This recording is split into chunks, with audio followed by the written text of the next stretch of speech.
Could be us. So back to what I was. Could be us.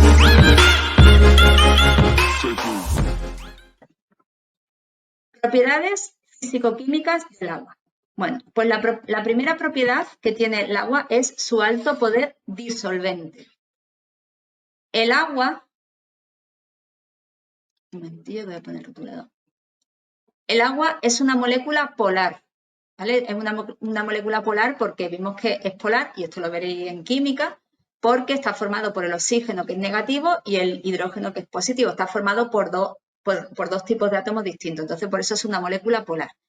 Entonces, como es una molécula polar, puede separar iones y moléculas polares, rodeándolos para impedir que se vuelvan a unir. Este fenómeno se conoce como disolución, ¿vale? Este fenómeno de que se puede unir, que puede separar iones y moléculas polares, las rodea y entonces impide que se unan, pues eso es la disolución. Y facilita el transporte de sustancias disueltas y las reacciones químicas, ¿vale? Esta propiedad disolvente lo que hace es facilitar el transporte de sustancias disueltas y facilita las reacciones químicas. El agua puede disolver una enorme variedad de sustancias que de esta forma pueden circular por el interior de los seres vivos. El agua es un buen transportador de sustancias. Como disuelve sustancias, pues facilita que esas sustancias que están disueltas en el agua, pues se transporte pues, por todo, se mueva por todo el interior de los seres vivos. Otra propiedad físico-química sería la alta reactividad química.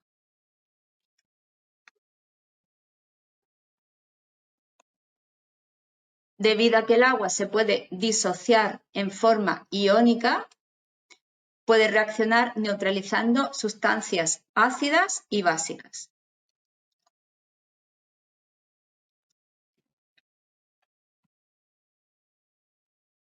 Un momento.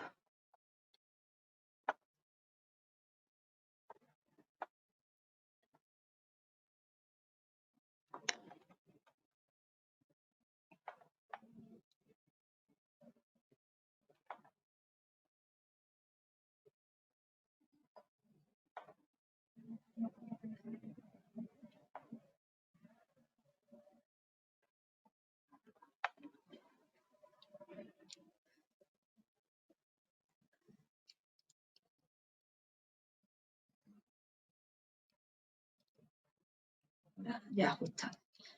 A ver, esta es la reacción, dice, debido a que el agua se puede disociar en forma iónica, esta sería la reacción de disociación del agua. Entonces está bien que se pusiera aquí en esta pregunta.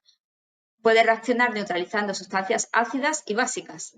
Como se disocia en OH y en hidrogeniones, pues entonces eso da la posibilidad, la característica de que el agua puede neutralizar tanto sustancias ácidas como básicas. Del mismo modo, es capaz de reducir y oxidar una gran variedad de sustancias. El agua interviene en la mayor parte de las reacciones metabólicas, ¿vale? Esta reacción, esta característica que tiene el agua, esta fórmula, da como consecuencia estas propiedades físico y químicas. Elevado calor específico. Ya que el agua necesita una gran cantidad de calor para que su temperatura se eleve, porque hay que romper los enlaces de puentes de hidrógeno. Los puentes de hidrógeno vimos que eran unos enlaces que eran débiles, pero como tiene mucho, pues entonces para romper esos enlaces por puentes de hidrógeno se tiene que utilizar mucho calor o mucha energía. El calor se mide en julios, ¿vale? Lo digo por si os liáis o lo que sea, y la energía también se mide en julios, o sea que es lo mismo. Cuando hablamos aquí de calor o energía es lo mismo, es como un sinónimo. Entonces, el agua necesita mucho calor para elevar su temperatura. Si yo, por ejemplo, imagínate en pleno agosto que pongo al sol, pongo un trozo de metal y pongo un cacharro con agua. ¿Cuál se calienta más? Se calienta evidentemente mucho más el metal. ¿Eso por qué ocurre? Pues eso ocurre porque el agua tiene un elevado calor específico. Necesita mucho calor o necesita mucha energía para aumentar su temperatura. ¿Por qué? Pues por los puentes de hidrógeno, porque aunque son débiles, pero son muy numerosos, entonces hace falta mucha energía para romper esos puentes de hidrógeno. Esto supone que el agua sea un amortiguador térmico, ¿vale? Esta característica hace que el agua sea un buen amortiguador térmico. absorbe gran cantidad de calor con escasos cambios en la temperatura. Esto es muy importante. El agua es capaz de absorber grandes cantidades de energía sin aumentar apenas su temperatura. Por ello, es un excelente amortiguador térmico. El ejemplo, tú pones un trozo de metal, un cacharro con agua, al sol, los dos absorben la misma cantidad de energía, pero el metal se calienta mucho y el agua pues no se calienta apenas. Otra característica sería elevado calor de vaporización. El paso de estado líquido, el agua está en estado líquido y la queremos pasar a vapor. Pues ese paso de líquido a vapor necesita también mucha energía, requiere una gran cantidad de calor. ¿Por qué? Pues por lo mismo de antes, porque hay que romper los puentes de hidrógeno. Entonces, para que el agua se evaporice, se evapore, necesita mucha energía. Cuando el agua se evapora en la superficie de un ser vivo, la energía que necesita la toma del organismo, que se refrigera. Cuando sudamos, perdemos calor y nos refrigeramos. A ver, el calor, ya he dicho que es lo mismo que se mide en Julio, lo mismo que la energía. Entonces, cuando una persona tiene mucho calor, o sea, cuando tiene calor, entonces, para refrescarse, lo que hace es que el agua, nosotros tenemos agua dentro, pues ese agua se evapora. Entonces, para que se evapore ese agua, necesita mucha energía. Entonces, nos quita el calor, energía, es lo mismo. Entonces, para evaporarse, para quitarnos ese calor que tenemos, el agua se evapora. Como el agua necesita mucha energía, mucho calor para evaporarse, pues nos quita ese calor, por eso nos refresca el agua. ¿Vale? Cuando el agua se evapora es porque ha absorbido una enorme cantidad de energía. Los seres vivos utilizan esta capacidad para evitar sobrecalentarse.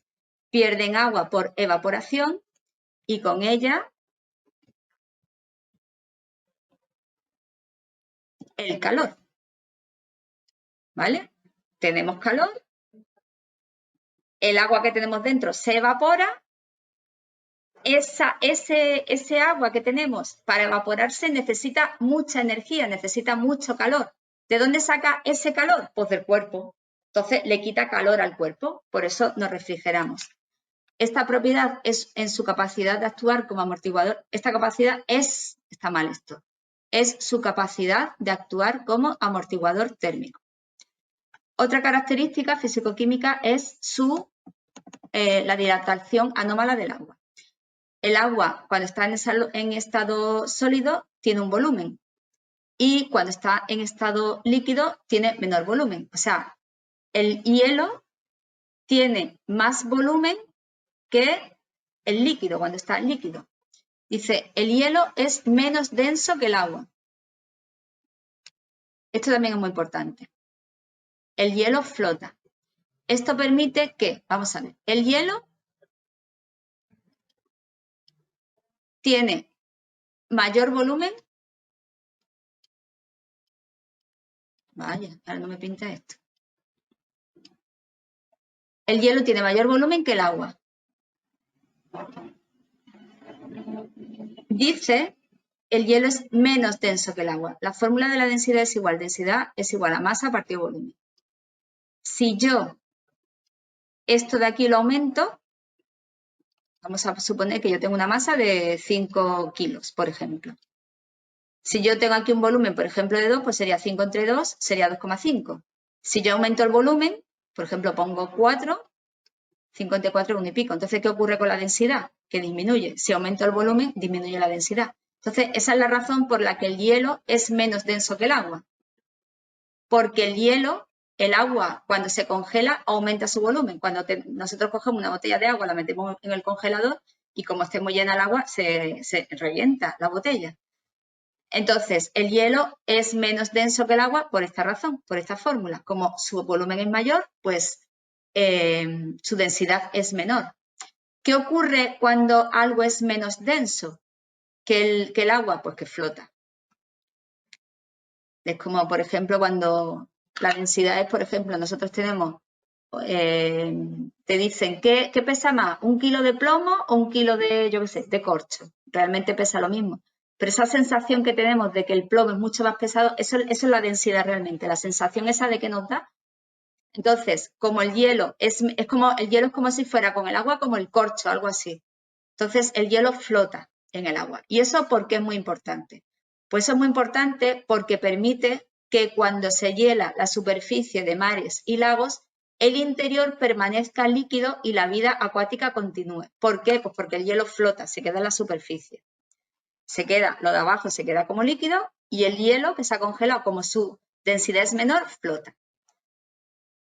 La variación anómala de su densidad con la temperatura es máxima a 4 grados. Bueno, esto lo que quiere decir es que la densidad del agua es máxima a 4 grados. Entonces, el agua líquida a 4 grados se queda abajo y el hielo pues flota. Esto lo hace funcionar como aislante térmico y posibilita que se mantenga la gran masa de agua de los océanos, reserva de la mayor parte de la biosfera, en estado líquido a 4 grados. Otra característica físico-química es la tensión superficial, elevada fuerza de cohesión entre sus moléculas. Entre las moléculas de agua hay una elevada fuerza de cohesión, están muy unidas, debido a los enlaces de puente de hidrógeno, por lo que sus moléculas tienden a permanecer unidas y por tanto es lo que hace que el agua sea líquida a temperatura ambiente. Moléculas parecidas son gases. A ver, hay moléculas que son parecidas al agua y en temperatura ambiente son gases. Pero ya vimos que en el agua, ahí tenemos los enlaces por puente de hidrógeno y entonces esos enlaces por puente de hidrógeno hacen que las moléculas de agua estén unidas. Y dice que esa unión es lo que hace que permanezca líquida. Nosotros, bueno, habréis estudiado lo de los estados de la materia, que son líquido, sólido, gaseoso. En el sólido las moléculas estaban muy unidas, las partículas que forman un sólido están muy unidas, muy unidas, por eso es un sólido. En el líquido están menos unidas y en el gas pues están por ahí así muy poco unidas, ¿vale? Entonces aquí los puentes de hidrógeno lo que hacen es que las moléculas de agua estén más unidas que otra molécula parecida, que en temperatura ambiente, otras moléculas que son parecidas al agua están en estado gaseoso. En cambio, el agua, como consecuencia de los puentes de hidrógeno, pues están en estado líquido. Entonces, esto lo que hace es que tenga una elevada tensión superficial. Esta propiedad le permite dar volumen a las células y actuar como esqueleto hidrostático. O sea, eso quiere decir que como que mantiene la forma. También explica que el agua tenga una elevada tensión superficial, es decir, que su superficie oponga una gran resistencia a romperse. Aquí hay este ejemplo que dice que hay unos bichos, los bichos estos, que son capaces de ir andando por el agua, que es como si fueran andando por el agua, se desplazan, a pesar de tener una densidad mayor que la del agua. ¿Y eso por qué? Pues por la tensión superficial del agua, ¿vale? Por esa gran tensión superficial que tiene, pues estos bichos son capaces de ir andando por encima del agua. Otra característica es la elevada fuerza de adhesión. Adhesión es que se pega mucho. Dice, es decir, para unirse a otras superficies, el agua moja.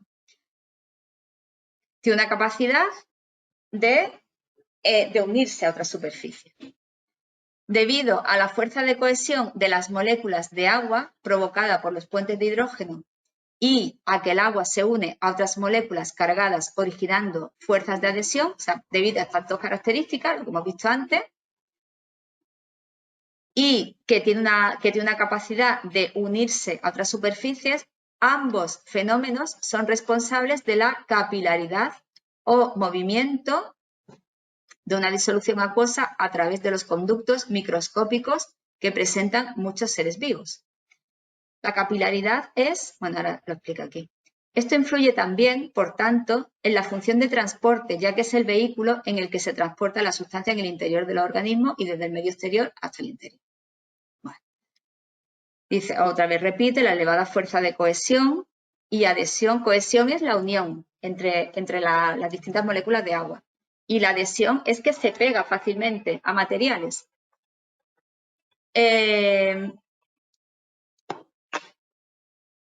La adhesión es que se pega fácilmente a cualquier material. Entonces, esto permite explicar el fenómeno de la capilaridad, que el agua es capaz de ascender a través de un tubo muy fino en contra de la acción de la gravedad. Esto contribuye a facilitar la ascensión de la savia bruta en las plantas.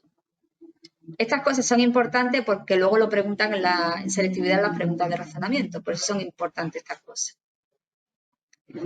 Otra característica sería el bajo grado de ionización. En el agua líquida existe una pequeña cantidad de iones OH y H3O, ¿vale? De iones hidróxidos y... no me sale la palabra. Bueno, esto. Dice, en el agua pura, una molécula de cada 10 millones está ionizada. O sea, en el agua hay muy poca cantidad de iones. Entonces, eso lo que hace es que el agua tenga un pH neutro.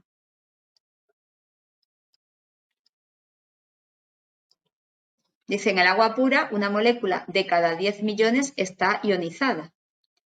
A partir de este hecho se establece el concepto de pH, que nos indica la concentración de iones H3O en disolución. El pH es la cantidad de iones, la concentración de iones H3O. Como tiene muy pocos, pues entonces pues el pH es igual a 7, ¿vale? Como consecuencia de estos pocos iones que tiene de H3O, pues el agua tiene un pH de 7, que es un pH neutro.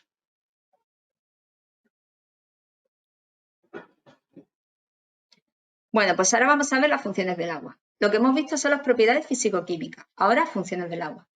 Las propiedades del agua, que dependen de la estructura de su molécula, determinan el papel fundamental del agua en los seres vivos. Entre sus funciones destacaremos. Primero, las funciones vienen como consecuencia de las propiedades que acabamos de ver. Pues tiene un alto poder disolvente.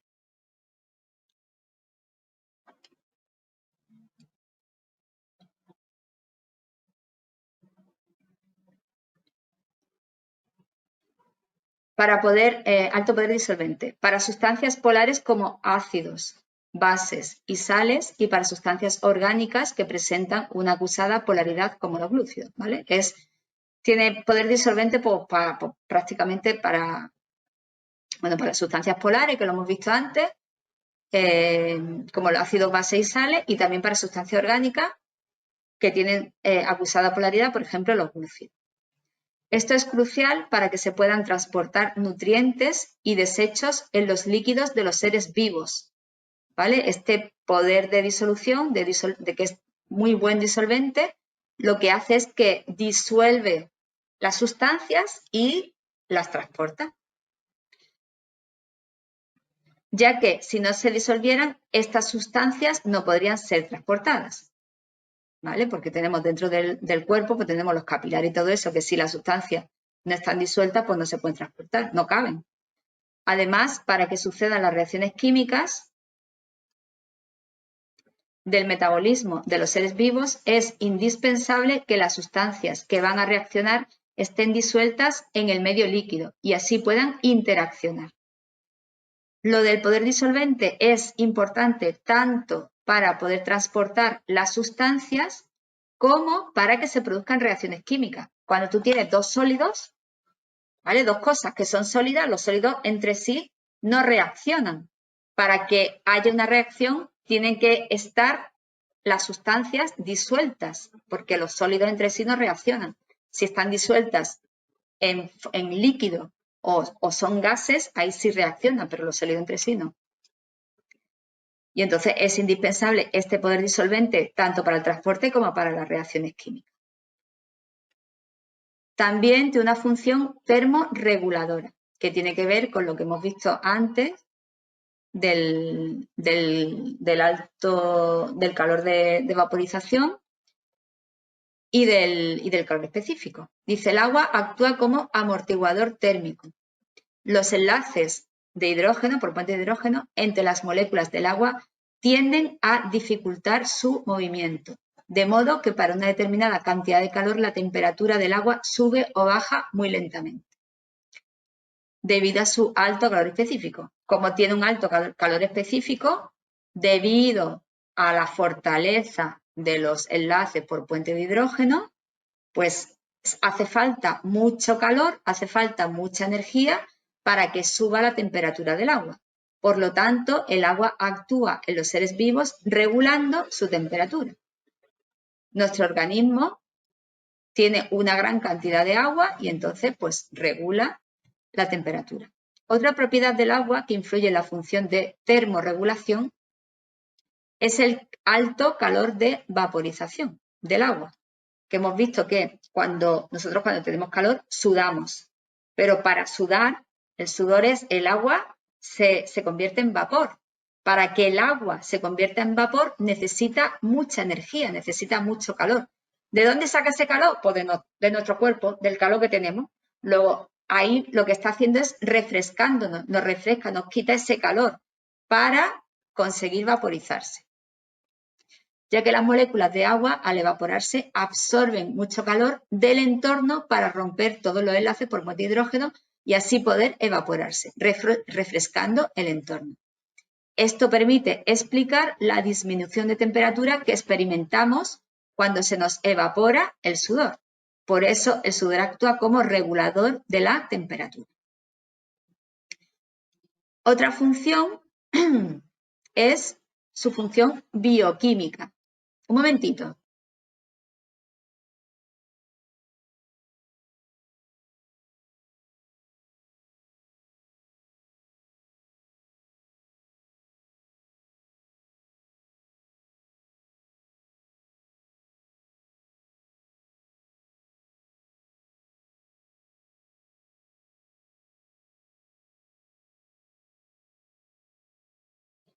Otra función sería la función bioquímica. Debido a su polaridad, el agua interviene en muchas reacciones metabólicas fundamentales, como bioquímica y química. La química, reacciones químicas, todo el rollo ese. Entonces, debido a su polaridad, el agua interviene en muchas reacciones metabólicas fundamentales, como por ejemplo la hidrólisis, eso ya lo veréis en química. En reacciones de hidrólisis, una molécula de agua rompe una molécula orgánica. La fotosíntesis proporciona el agua proporciona el hidrógeno y los electrones necesarios para realizar la síntesis de moléculas orgánicas. Otra función sería la función estructural. Esto también lo pone mucho. La incompresibilidad del agua es debida a la propiedad de la elevada fuerza de cohesión, unión de las moléculas de agua.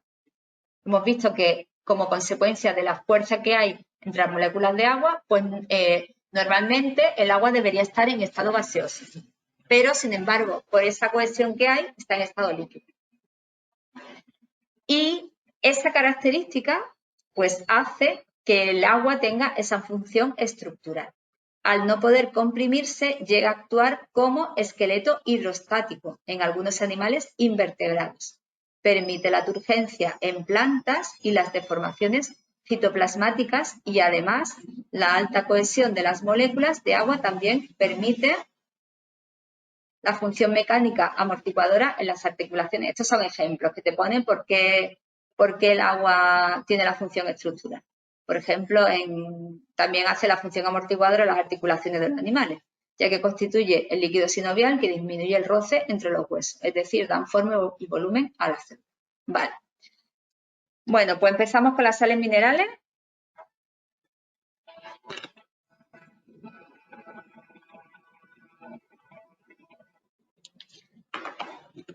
Las sales minerales. Las sales minerales las podemos encontrar en los seres vivos. A ver, las sales minerales no las suelen preguntar en teoría, pero sí que ponen algunas cosas en las preguntas de razonamiento. Las sales minerales las podemos encontrar en los seres vivos disueltas o en estado sólido, ¿vale? Pueden estar disueltas, en estado sólido precipitadas o formando parte de otras moléculas orgánicas. Sales minerales disueltas. Están disueltas porque son solubles en agua y se encuentran disociadas en sus iones. Ya verás todas las funciones que tienen, ¿vale? ¿Por qué se encuentran disueltas? Pues porque son solubles en agua, evidentemente. Y porque se encuentran disociadas en sus iones. Regulan el paso de agua dentro y fuera de la célula. Controlan el volumen celular a través de una membrana biológica que separa dos compartimentos con distinta concentración de sales. El agua pasa de las más diluidas a la más concentrada hasta que se igualan las concentraciones. A ver, eso quiere decir, si nosotros, bueno, aquí te viene, lo voy a poner yo aquí en un dibujito. Vamos a suponer que yo tengo una célula aquí. Y vamos a suponer que aquí hay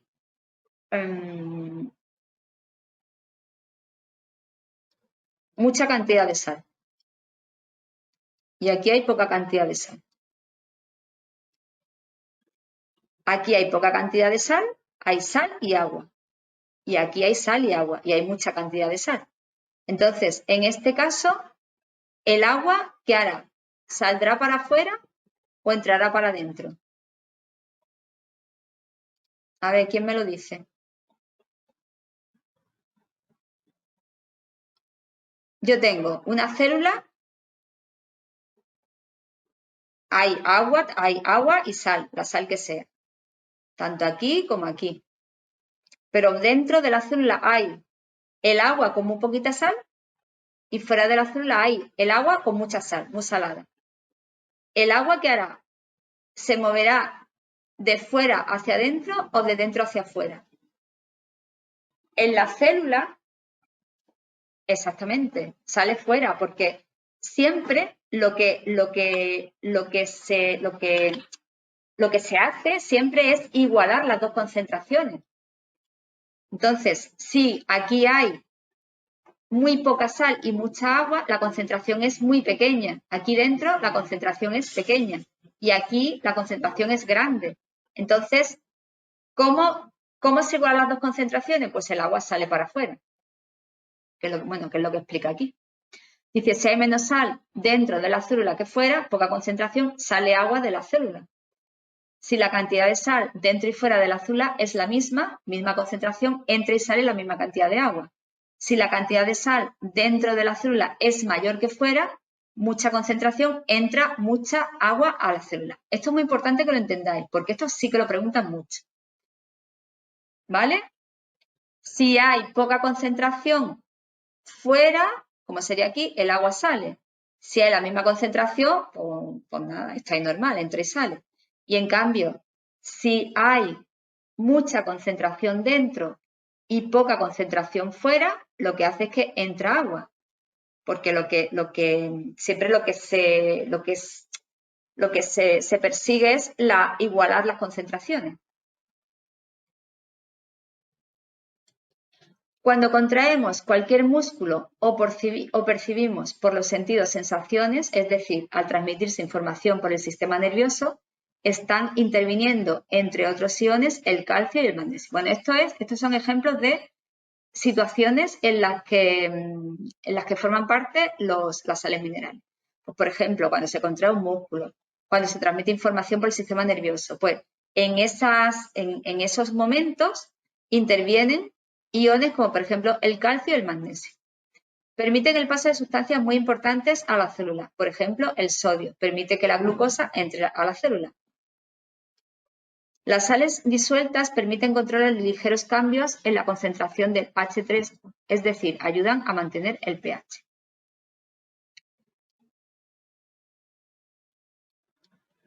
Sales minerales precipitadas. Principalmente constituyen estructuras sólidas. Lo que hemos visto antes son sales minerales disueltas. Entonces, las sales minerales disueltas pues, permiten hacer todas estas cosas que hemos visto. Además, tenemos sales minerales precipitadas que principalmente constituyen estructuras sólidas de protección y sostén. Sales como silicatos y carbonato cálcico en los caparazones de diversos tipos de animales, fosfato de calcio en nuestros huesos y dientes, entre otras sales, ¿vale? Encontramos sales precipitadas en todas de esta forma. Sales minerales formando parte de moléculas orgánicas. Los iones pueden asociarse a moléculas permitiendo realizar funciones que por sí solos no podrían y que tampoco realizarían la molécula a la que se asocia si no tuvieran el ion. Por ejemplo, dice aquí, vamos a repetir, dice los iones,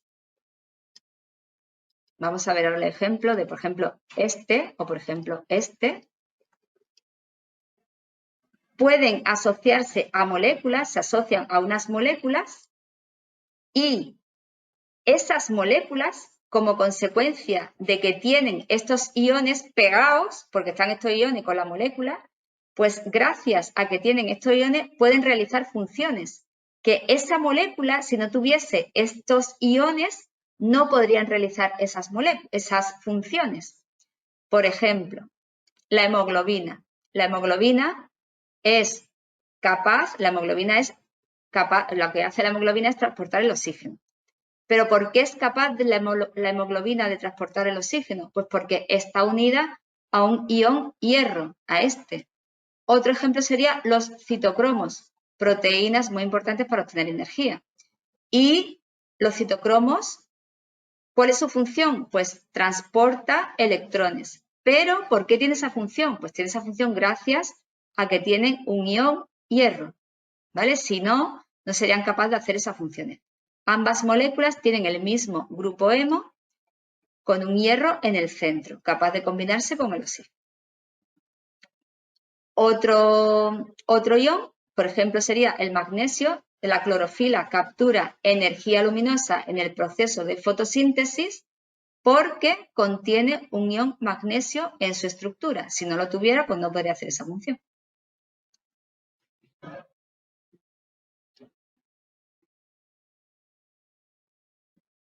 Esto lo he puesto, pero esto no lo voy a leer. A ver, lo que he puesto de que hagáis unos apuntes es porque aquí he puesto lo de las sales minerales, lo he puesto como, o sea, he cogido apuntes de distintos apuntes que yo tenía y todo eso, y entonces los he puesto y quiero que me hagáis unos apuntes completos, que estén bien, o sea, completos. Está todo completo, pero hay una cosa, está como un poco liado. Y entonces quiero que me hagáis vosotros unos apuntes de las sales minerales. Por eso he puesto lo de las sales minerales, que me hagáis los apuntes. Lo tenéis que sacar de aquí.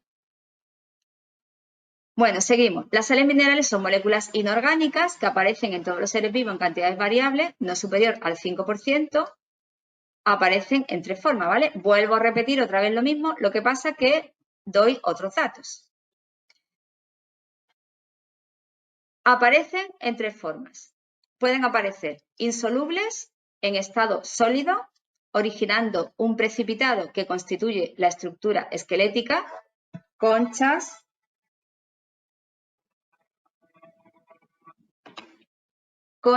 caparazones, huesos. Vuelvo a repetir otra vez lo mismo, pero escrito de otra forma, si os dais cuenta, porque esto también lo he puesto antes. Pues entonces pueden aparecer en forma insoluble, en estado sólido, originando un precipitado que constituye la estructura esquelética de las conchas, caparazones, huesos de muchos seres vivos.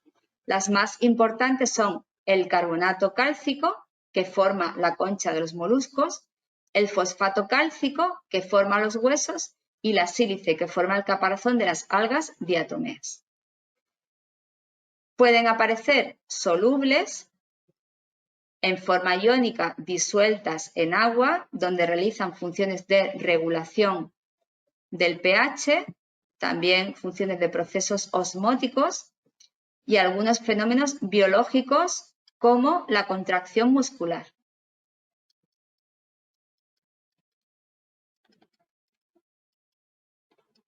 Esto es muy importante, lo de los procesos osmóticos. Lo de los procesos osmóticos es lo que hemos visto antes del azul, ahora después viene ya otra vez explicado de otra forma.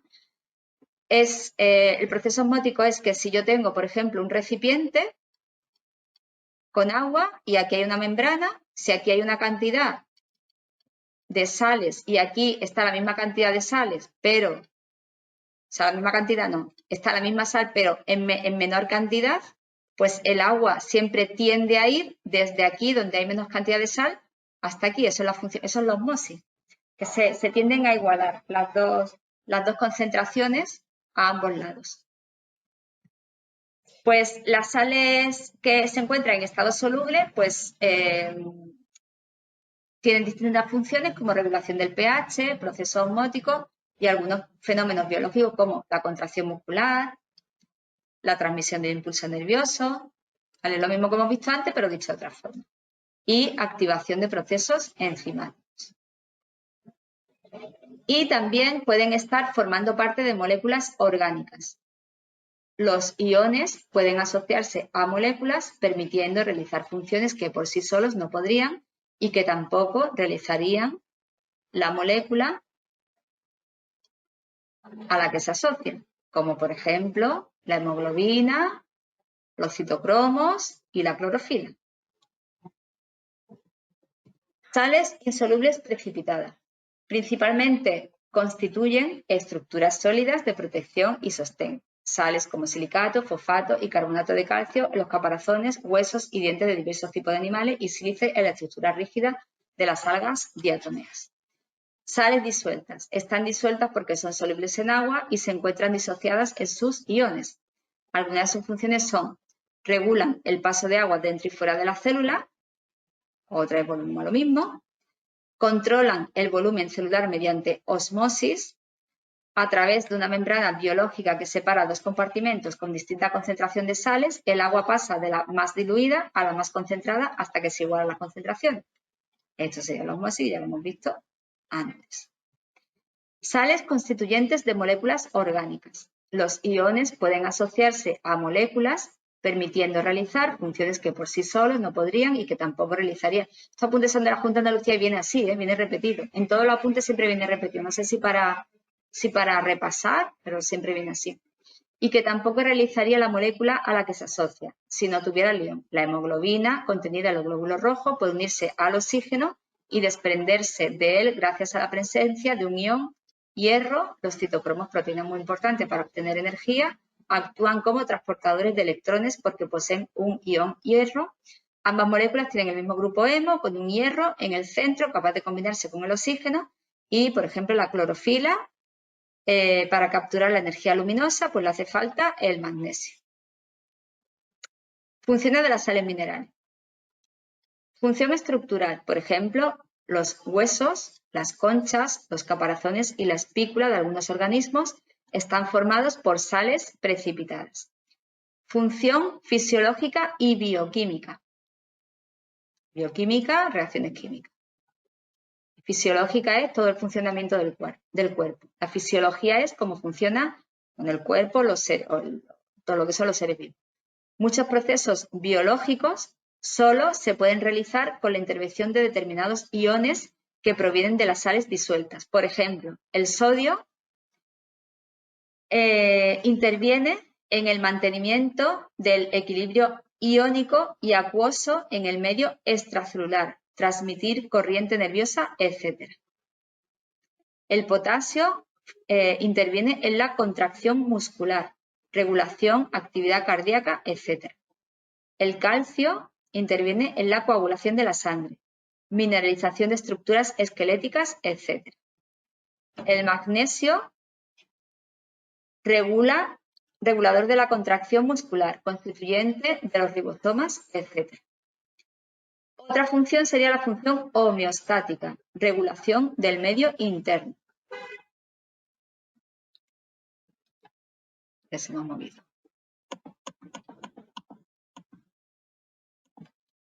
Función homeostática, regulación del medio interno. Mantienen constante el grado de acidez, el pH, porque se oponen automáticamente a los cambios de pH. Algunas sales minerales constituyen sistemas tampón que se oponen a los cambios de pH. El sistema tampón lo que hace es que mantener el pH. Entonces, algunas sales minerales son un sistema tampón que se oponen a los cambios de pH captando o cediendo hidrogeniones del medio. Están formados por ácidos o bases débiles junto con las sales correspondientes. Por ejemplo, aquí te viene un ejemplo. El principal sistema tampón intracelular es el tampón fosfato en el que se establecen los siguientes equilibrios químicos. Tenemos estas dos reacciones químicas. Vaya, eso me va. Dice, la aparición de un ácido incrementa la concentración de hidrogeniones. Por ejemplo, donde sea,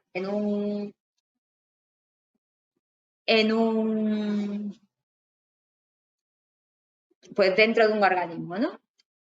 Aparece de buena primera un ácido y entonces el ácido lo que hace es incrementar la concentración de hidrogeniones, los cuales se combinan con el PO4, con este de aquí. O sea, si yo tengo muchos hidrogeniones, que sería, tengo muchas cosas de estas, pues se unen con esta cosa y entonces ¿a qué da lugar? Da lugar a esta cosa de aquí. Y forman H3PO4, desplazándose el equilibrio de la primera reacción hacia la izquierda. Si tengo muchas cosas de estas, se unen con esto y entonces la reacción se desplaza hacia la izquierda, formando H3PO4. Los iones PO4,3 necesarios para captar los hidrogeniones del ácido se obtienen, ¿por qué se obtienen? Por desplazamiento de la segunda reacción hacia la derecha. Tenemos, por ejemplo, esta reacción que se desplaza hacia la derecha, hacia allá, y entonces se produce esto y se produce esto. Y de aquí es donde obtenemos esto de aquí, que es el que se une con los hidrógenos del ácido. ¿Vale? Esto es un sistema tampón, esta reacción de aquí. Así se elimina el exceso de hidrógeno que causaría un descenso del pH. ¿Vale? Entra un ácido en un medio donde sea, en un organismo. El ácido lo que hace es incrementar los hidrógenos. Esto incrementa. ¿Qué ocurre con esto? Pues que los hidrógenos del ácido que ha entrado se une con esto de aquí, con el PO4,3 menos. Y producen, ¿qué producen? Esto de aquí.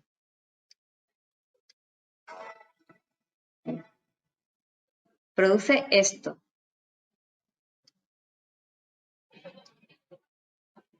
¿De dónde se ha sacado el PO4 este de aquí que se ha unido con los hidrógenos del ácido que ha entrado de buena primera? Pues se ha sacado de aquí. Teníamos esto, que es un sistema tampón. Eso se ha disociado en 3Na y PO4,3 menos. Entonces, de aquí se saca esto que se une con los hidrógenos del ácido.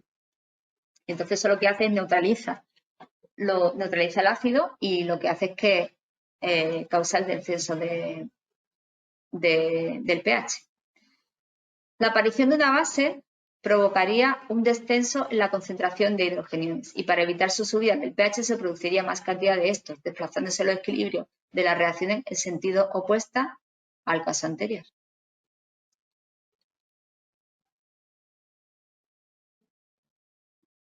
Otro ejemplo sería este de aquí.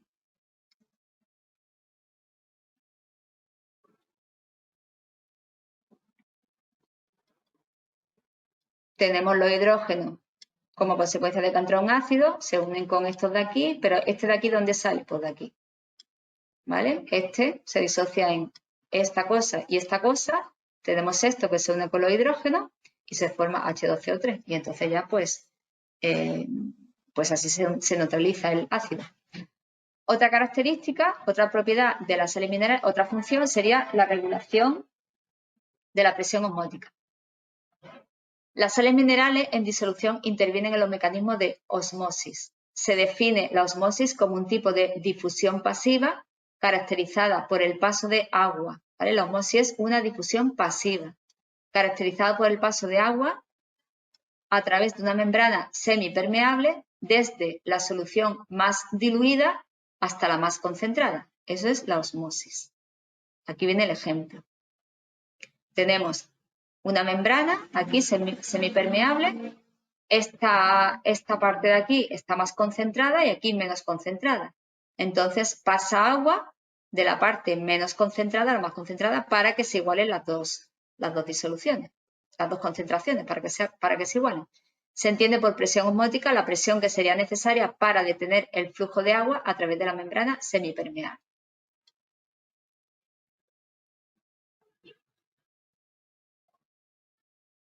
¿Vale?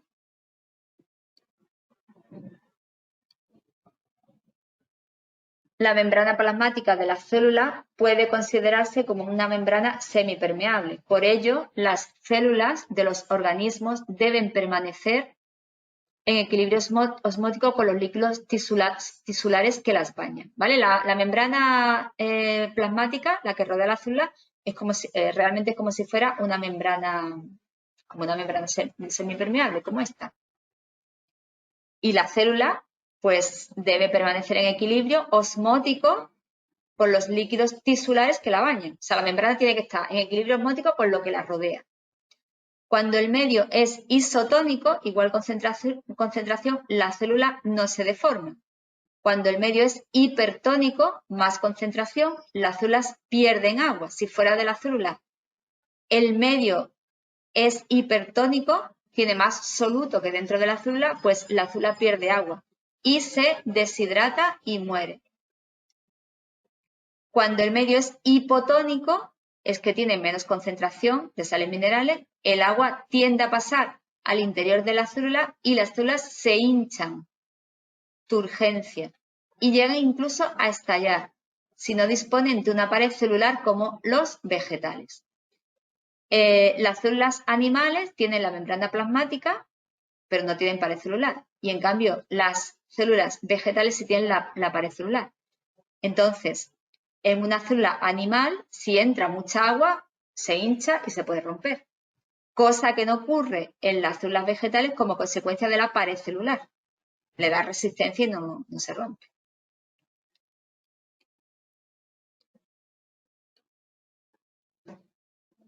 Bueno, esto es un dibujito de lo que hemos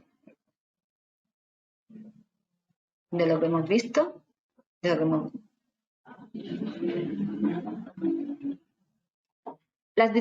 bueno, esta es otra cosa. Disoluciones y dispersiones coloidales. Físico-químico de las dispersiones acuosas. Ósmosis y concepto de difusión y diálisis.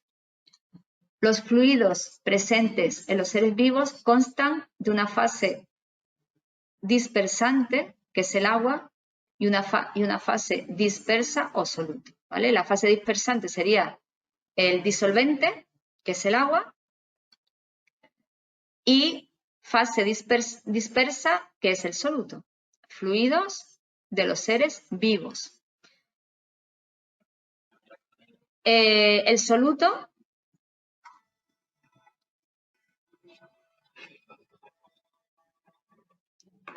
está formada, la fase dispersa, que es el soluto, formada por partículas que pueden presentar distintos tamaños. Está claro. Según el tamaño de las partículas de la fase dispersa, se puede realizar la siguiente clasificación. Tenemos las disoluciones y las dispersiones coloidales. Disolución. ¿Cuándo decimos que hay una disolución? Pues cuando el tamaño es menor a 5 nanómetros. Se considera una mezcla homogénea de sustancias puras donde las partículas disueltas son iones, moléculas aisladas o agrupaciones muy pequeñas de estos componentes que no sedimentan, ¿vale? Están disueltos. Por ejemplo, las sales minerales o pequeñas moléculas orgánicas como la glucosa, los aminoácidos. Cuando son sales minerales se llaman disoluciones iónicas y cuando son pequeñas moléculas sin carga se llaman disoluciones moleculares. Estas disoluciones son mezclas homogéneas, ¿vale? Entonces, las disoluciones, ¿cuándo decimos que hay una disolución? Pues decimos que hay una disolución cuando el tamaño es menor a 5 nanómetros. ¿Qué es lo que puede haber? ¿Qué es lo que...? Bueno, se considera una mezcla homogénea de sustancias puras. Las partículas pueden ser iones o moléculas aisladas o también agrupaciones muy pequeñas de estos componentes, de las moléculas estas, y no sedimentan. Y la dispersión coloidal se le llama cuando el tamaño está entre 5 nanómetros y 200 nanómetros.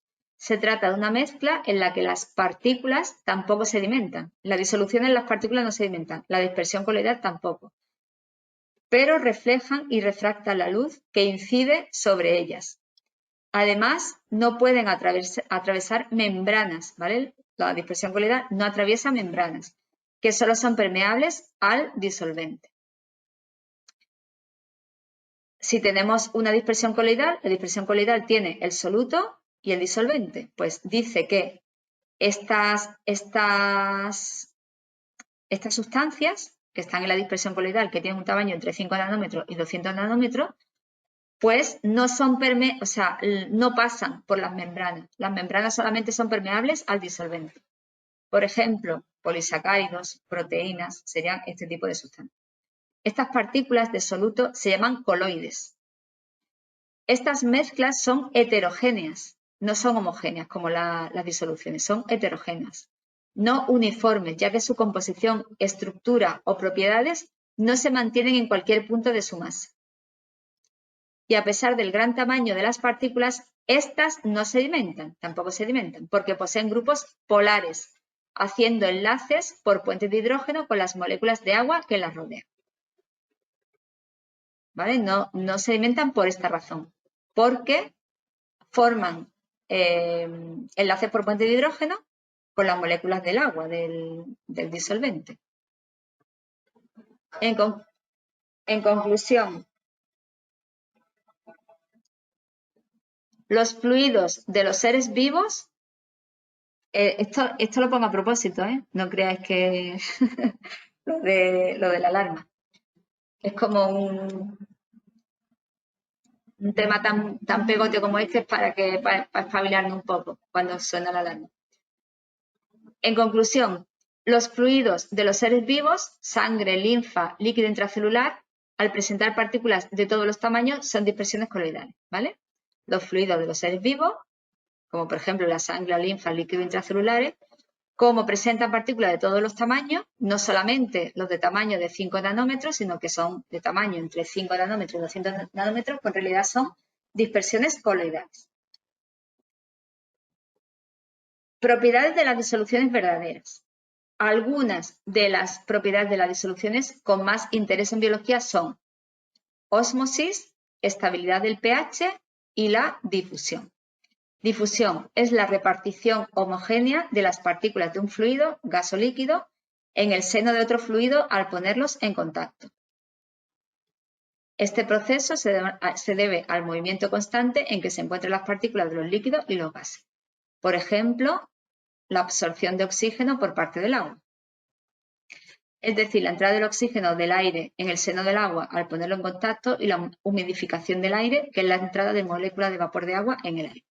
Al final, la difusión se detiene cuando se igualan las concentraciones de dichas partículas en ambos fluidos. Ya es que ya estamos cansados. Ya.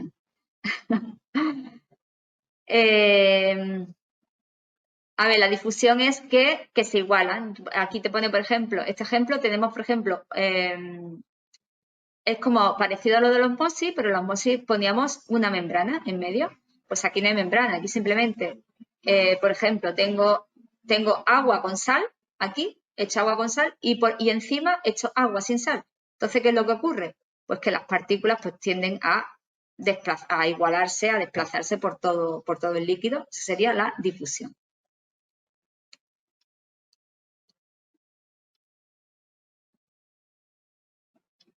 Pone, por ejemplo, este ejemplo, agua y echamos gota de colorante. Al principio están en la gota de colorante, pero poco a poco pues se van expandiendo y el agua al final, el colorante al final queda disperso en el agua.